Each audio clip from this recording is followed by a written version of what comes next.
You weren't even able to get me pregnant, Eric. Blake did. He's a real man, and the real father of our kid. That's what my wife, Jessica, slurred at me in front of 30 people at Blake's backyard party, margarita in hand, laughing like it was the best joke she'd ever told. My heart didn't break. It detonated. People gasped. Someone dropped their phone. Blake froze. He didn't even try to deny it. His face gave him away instantly. And just like that, my marriage, my best friendship, and my life disintegrated in real time, under string lights and cheap party music. I should have walked away. Instead, I looked Jess dead in the eyes, said nothing, and left the party. I drove home like a madman, tossed every one of her designer bags and shoes into a suitcase, and chucked it in the hallway. She was out of my house, my life, and my soul. Then I grabbed a crowbar and went to Blake's. That's where this story really begins. I don't remember driving to Blake's house. All I know is the steering wheel had fingerprints in it from how hard I was gripping it, and my heartbeat sounded like war drums in my ears. The crowbar sat across the passenger seat, mocking me with every bump in the road. Blake lived only 10 minutes away, but that night, it felt like I crossed dimensions. The last time I pulled into his driveway, I brought pizza and beers. This time, I brought rage. The porch light was on. His car was parked out front. No sign of movement inside, but I didn't hesitate. I walked right up and kicked the door like it owed me money. First hit, it shook. Second, it cracked. Third, boom, it flew open. And there he was. Blake, my best friend, standing in his living room like a deer in headlights, barefoot, wearing a t-shirt and gym shorts, holding a damn bowl of cereal. He dropped the spoon. Milk hit the floor. Eric, man, wait. Too late. I lunged. The crowbar didn't hit him right away. First, I shoved him into the wall so hard a picture frame fell and shattered. He tried to talk, tried to grab my arm, but I wasn't listening. I'd trusted this man with everything. My secrets, my childhood memories, even the goddamn best man speech at my wedding. And he thanked me by sleeping with my wife. Nah.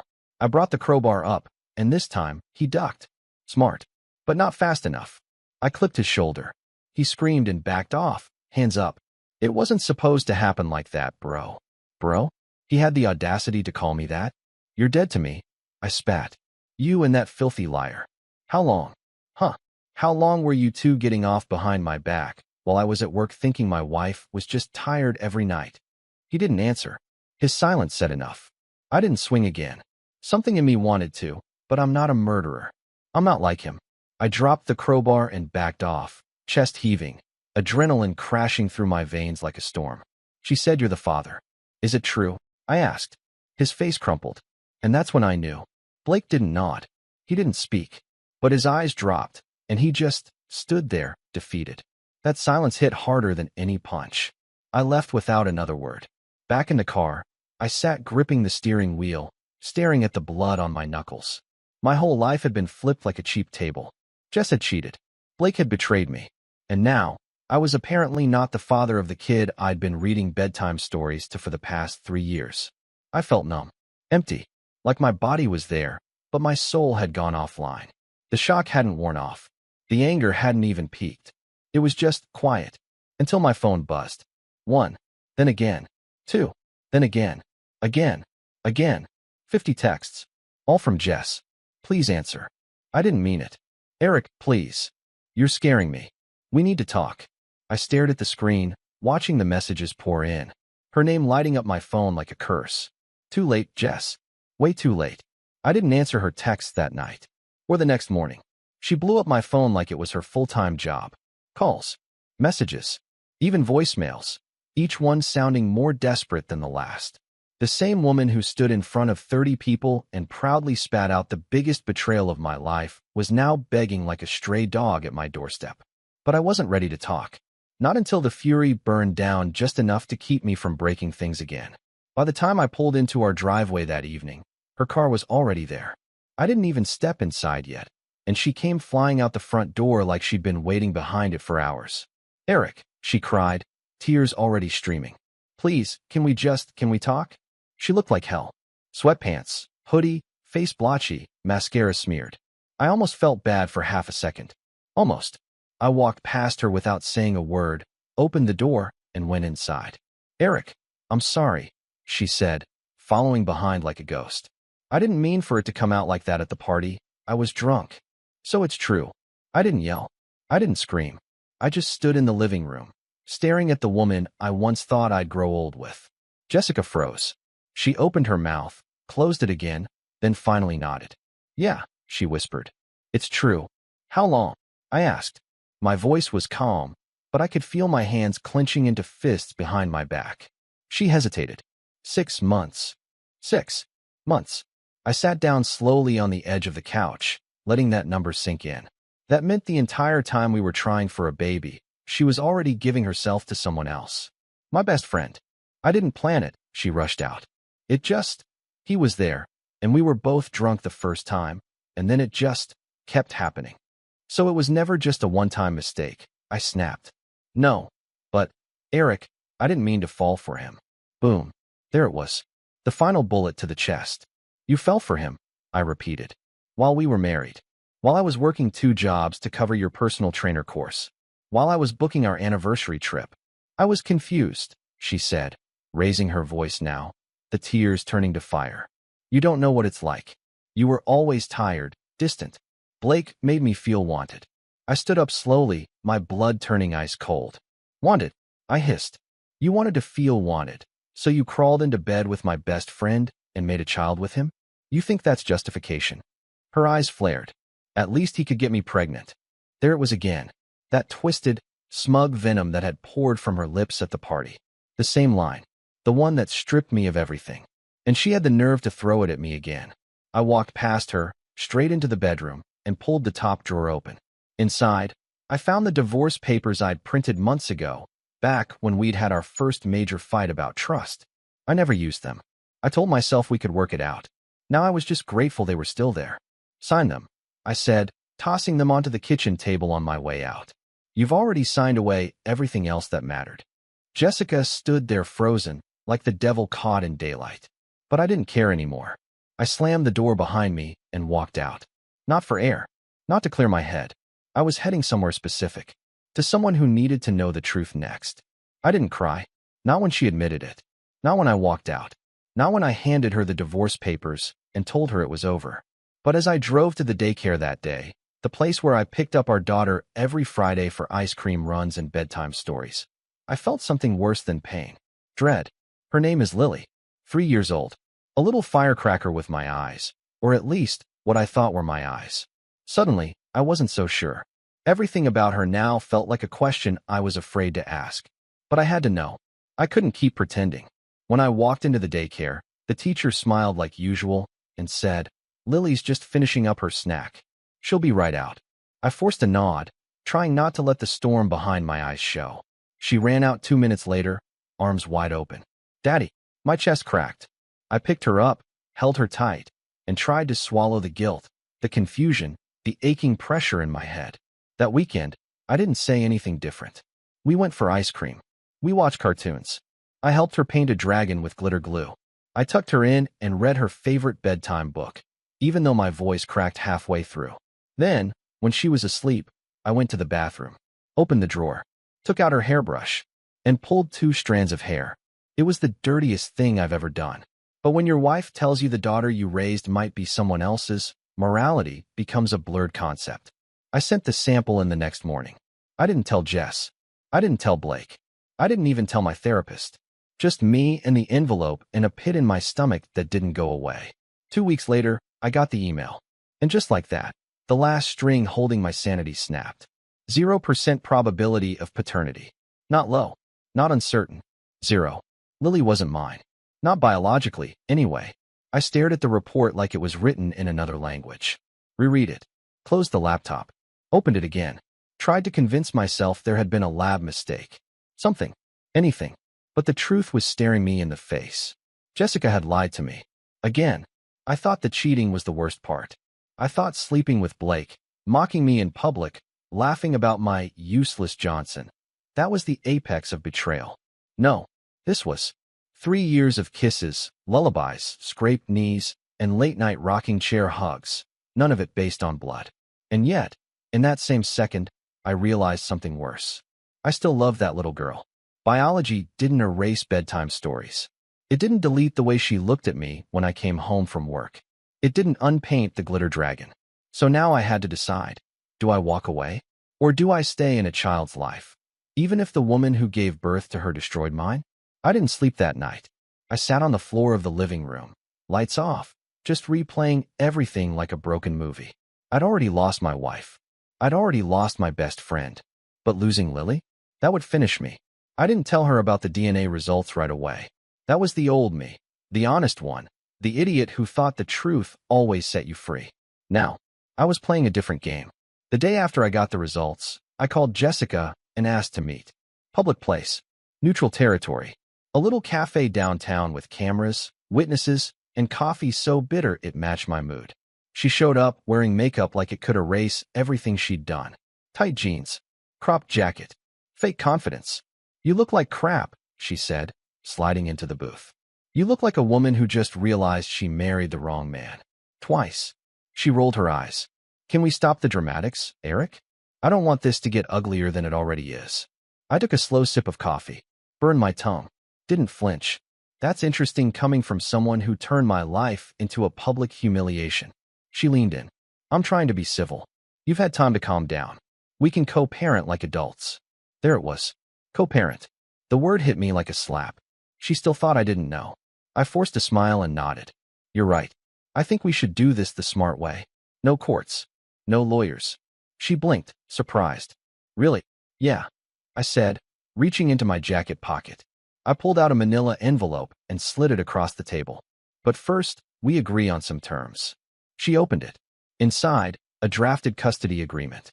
One that gave me full weekends, holidays, and alternate weeks. On paper, it looked generous. Balanced. To someone who didn't know what I knew. This is a lot, she muttered. You think I'm a bad dad? I asked. Be honest. She hesitated. No, you're a great dad. You always were. Then sign it. She looked at me for a long moment, then slowly nodded. I watched her pull the pen from her purse and scribble her name without reading the fine print. Good, because hidden in that agreement was a clause I added, one that would matter when the Betrayal fight started. A clause that stated I was accepting temporary custodial rights until parentage was legally clarified. Meaning, she just gave me partial custody of a child that's not mine. That paper was my weapon now. She finished signing and slid the papers back. See? We can be reasonable, she smiled, trying to act proud of herself. We're doing what's best for Lily. I nodded again. You're right. She deserves stability. What she didn't know was that I had already contacted a lawyer. A brilliant one. And with the DNA results and her signed agreement, I now had enough leverage to rip the rug from under her feet in court. She walked out of that cafe thinking she'd just won. She didn't know the war had started. Later that night, I picked Lily up like usual. She came running into my arms, all giggles and glitter sneakers. I strapped her into the car seat, kissed her forehead, and for the first time in weeks, I felt like I could breathe. She wasn't my blood, but she was my heart. And I'd be damned if I let Jessica ruin that too. Back home, Lily was asleep in minutes. I stood by her door, watching her tiny chest rise and fall, wondering how something so pure came from someone so toxic. Then I texted my lawyer. She signed. Let's go to war. The first court date was set within 3 weeks. Family court. Small room. Beige walls. Quiet. Civil cold. But beneath that silence, war drums were beating. Jessica came in with her usual smug look, dressed like she was on her way to a brunch in Beverly Hills. All white blazer and crocodile purse, like she thought appearance could outshine reality. She didn't know what I had in my back pocket. Not yet. My lawyer, Daryl Collins, a 40-something man built like a wolf in a tailored suit, leaned toward me and whispered, "She's smiling now. Watch how fast that changes." He wasn't wrong. The judge opened the session, asked us to clarify custody terms, and then asked if any new evidence had been submitted. That was my cue. Daryl stood up, smooth as hell, and handed over a sealed envelope. "Your Honor," he said, "this contains the results of a DNA test, voluntarily submitted by my client and the child in question. It proves, definitively, that Mr. Eric Lawson is not the biological father of the child he believed to be his." Jessica's head whipped toward me like she'd been slapped. "You what?" The judge banged the gavel lightly. "Mrs. Lawson, please remain seated." "No, no, no," she stammered, standing up. "That's not legal. He can't just, he never even asked me." I didn't need your permission, I said calmly. You gave me the brush. The evidence was already there. Her jaw clenched. I watched her confidence drain from her face like blood down a sink. And I wasn't done. Daryl kept going. Furthermore, Your Honor, we'd like to bring attention to the custody agreement previously signed by Mrs. Lawson, which acknowledges shared custodial responsibility and temporary assignment of primary parenting time to my client. The judge reviewed the paperwork and nodded. I see that here. Jessica was fuming now, eyes wide, lips twitching. She looked like she was ready to claw my eyes out, but she couldn't. Not here. Not in front of the judge. He's manipulating everything, she barked. This isn't fair. He's not even her real father. Neither is Blake, I cut in. Her mouth slammed shut. Yeah, that's right. I wasn't bluffing. You think I stopped with one DNA test? I said, my voice calm but ice cold. I tested her against Blake too. Guess what? 0% match. Again. She looked like she was going to throw up. The room went dead silent. Even the judge blinked. Jessica sat down slowly. Her whole face collapsed in on itself. She didn't look like a villain anymore. She looked like a fool. A scared little girl in designer heels, finally realizing she'd played too many games and lost track of her own lies.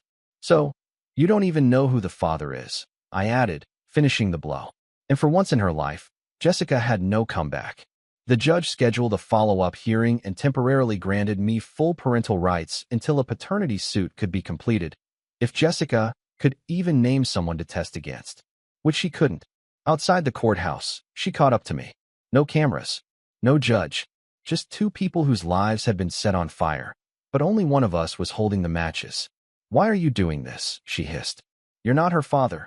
No, I said, stepping closer. But I've been more of one than you'll ever deserve to have in her life. And I walked away. No yelling, no threats, just silence, the kind that follows when you know you've already won. It had been a quiet 2 weeks since court, too quiet. Jessica hadn't called, hadn't texted, no drama, no surprise pop-ins. Even the daycare teacher told me she hadn't picked Lily up once since the hearing.